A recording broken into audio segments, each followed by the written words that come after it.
Sunday Night Production.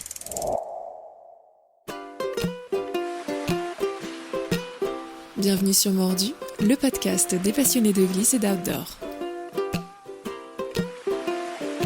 Mordu, le spot ultime. Bonjour à tous, bienvenue sur Mordu, le podcast des passionnés de glisse et outdoor pour cette capsule, le spot ultime. Si vous êtes à l'affût de bons plans pour vos prochains trips, c'est ici que ça se passe. Aujourd'hui, c'est Mathieu Crépel, le snowboarder aux multiples facettes, qui nous partage son spot préféré. Salut Mathieu. Salut.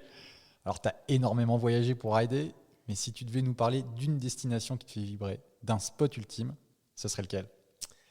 Alors, je pourrais vous parler des Pyrénées, du domaine Tourmalet chez moi, mais je ne vais pas vous dévoiler mes secrets. Non, je pourrais vous... Alors, il y a un lieu qui me plaît beaucoup, que j'ai découvert il y a près d'une vingtaine d'années. Je crois que le premier trip que j'ai fait, j'avais 16 ans là-bas, qui s'appelle Mount Baker. C'est dans l'état du Washington, aux États-Unis. Et c'est une toute petite station assez légendaire qui est très connue pour le Legendary Mount Baker Bank Slalom, qui est la plus vieille compétition de l'histoire du snowboard, mais qui est incroyable parce qu'il prend énormément de neige.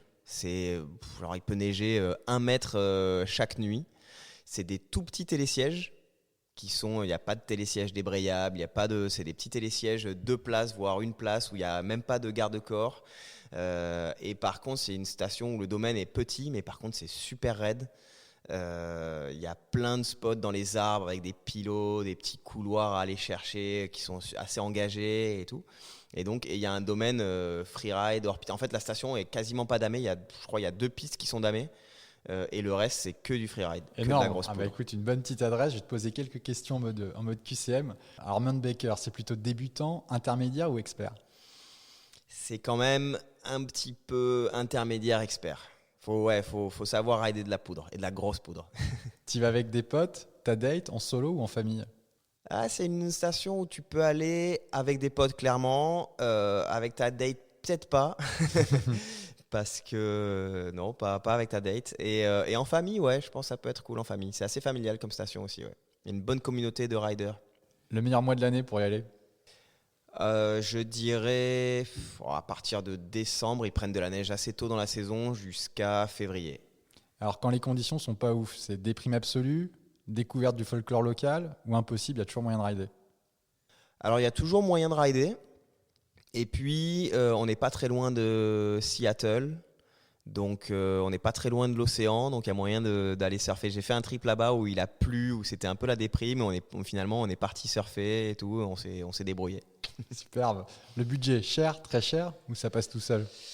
Non, c'est assez cher. Déjà, il faut aller aux États-Unis, donc forcément, il y a le billet d'avion. Et puis, de base, aux États-Unis, les forfaits coûtent cher. Et là-bas, pour le coup, pour les États-Unis, c'est pas très cher, mais le forfait est à $50, je crois. Alors que tu vas genre à Aspen ou un truc, c'est $120. Ou je crois même que Vail, c'est $200 la journée maintenant, c'est une folie.